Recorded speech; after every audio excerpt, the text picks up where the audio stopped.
আসসালামু আলাইকুম রহমতুল্লাহি ওবরাকাতুহ। প্রিয় ভাই ও বন্ধুগণ, যারা আমাদের সাথে রয়েছেন দূরে অথবা কাছে, দেশে অথবা প্রবাসী, আপনাদের সকলকে জানাই আন্তরিক মোবারকবাদ ও শুভেচ্ছা। প্রিয় ভাই ও বন্ধুগণ, আপনাদের সামনে উপস্থিত হয়েছি কিছু আমলের কথা বলবো। আমরা যখন প্রস্রাব পায়খানা করি, অনেক সময় দেখা যায় প্রস্রাব পায়খানা করার সময় আমরা প্রস্রাব পায়খানার বিভিন্ন আদব রয়েছে, ওই আদবগুলোর দিকে একটু প্রক্ষেপ করি না। অনেক সময়ে আমরা বেখেয়ালির কারণে আমরা প্রস্রাব পায়খানা কিভাবে করতে হবে, কোন দিকে ফিরা করতে হবে, কোন দিকে ফিরা বসলে গুনাহ হবে, এগুলো আমরা জানি না, অনেক সময় আমরা বুঝি না।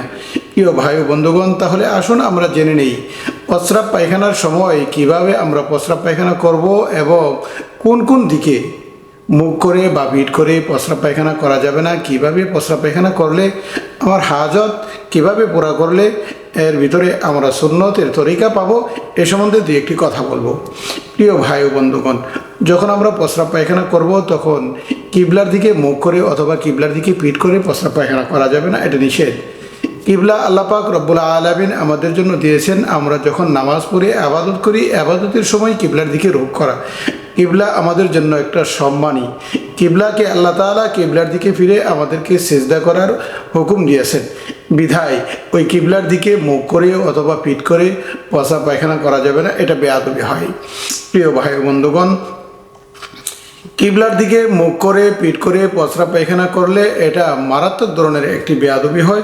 অতএব কিবলার দিকে যেদিকে ফিরে, যেদিকে তাওয়াজ্জু হয়ে আমরা কাবা শরীফের দিকে তাওয়াজ্জু হয়ে আমরা নামাজ পড়ি, আমরা ইবাদত করি, ওই দিকে ফিরে আমরা মুখ করে প্রস্রাব করব না, পায়খানা করব না, এবং তাকে পিঠ দিয়েও প্রস্রাব পায়খানা আমরা করব না, সেই দিকে আমরা অবশ্যই লক্ষ্য রাখবো।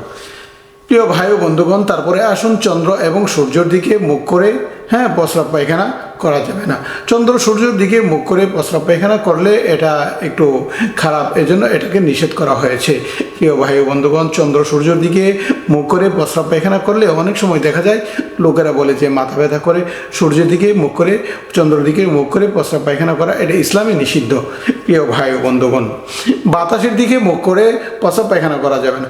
আপনি যদি বাতাসের দিকে মুখ করে প্রস্রাব পায়খানা করেন, তাহলে হতে পারে বাতাসের কারণে বাতাস থেকে বাতাস আসলে প্রস্রাবের ছিটা আপনার গায়ে এসে পড়তে পারে, আপনার কাপড়ে লাগতে পারে, সেজন্য আপনার গায়ের কাপড় নাপাক হয়ে যেতে পারে। তাই আসুন বাতাসের দিকে মুখ করা থেকে আমরা ফিরে প্রস্রাব পায়খানা করা থেকে ফিরে থাকি। প্রিয় ভাই ও বন্ধুগণ, তারপরে আসুন একেবারে উলঙ্গ অবস্থায় প্রস্রাব পায়খানা করা নিষেধ। আমার যতটুকু সম্ভব, যেইভাবে সম্ভব, যে কমপক্ষে ফরজ তরকটা যেন না হয়, এভাবে প্রস্রাব পায়খানা করা। অনেক সময় দেখা যায় অনেক লোকেরা রাস্তাঘাটে, রাস্তার আশেপাশে, এদিকে সেদিকে বিভিন্ন প্রস্রাবখানায় বসে বসে প্রস্রাব করে, কিন্তু তার ফরজ তরক হয়ে যাচ্ছে। হাঁটুর উপরে কাপড় উঠায় তারপরে বসতেছে, অর্ধ উলঙ্গ হয়ে বসে প্রস্রাব পায়খানা করে। প্রিয় ভাই ও বন্ধুগণ, অর্ধ উলঙ্গ যেন না হয়, এরকমভাবে হাঁটু পর্যন্ত কাপড় ঢাইকা ঘুইরা তারপরে বসতে হবে। এটা হলো পুরুষের জন্য। পুরুষ রাস্তার যে কোনো পাশে বসে প্রস্রাব করতে পারে, কিন্তু সে হাঁটু ঢাইকা প্রস্রাব পায়খানা করবে। প্রস্রাবের পূর্বে তার মাথা ঢাইকা নিবে। মাথায় যদি টুপি থাকে তাহলে আর কোনো সমস্যা নাই, মাথায় টুপি পরে নিবে, মাথা ঢাইকা তারপরে প্রস্রাব পায়খানা করবে। প্রিয় ভাই ও বন্ধুগণ, এই জন্য প্রস্রাব পায়খানা করার পূর্বে এই 5টি আদব রয়েছে। কেবলার দিকে মুখ করা যাবে না, কেবলার দিকে পিঠ করা যাবে না, চন্দ্র সূর্যের দিকে মুখ করে প্রস্রাব পায়খানা করা যাবে না, বাতাসের দিকে মুখ করে প্রস্রাব পায়খানা করা যাবে না, একেবারে উলঙ্গ অবস্থায় প্রস্রাব পায়খানা করা যাবে না। একদম একটু ঢাইকা বসবে, যেন নাপাকি যেন আপনার গায়ে না লাগে, এরকমভাবে একটু ঢাইকা বসে প্রস্রাব পায়খানা করা উচিত। আল্লাহ পাক রব্বুল আলামিন আমাদের সকলকে বুঝে শুনে আমল করার তৌফিক দান করুন। আমিন।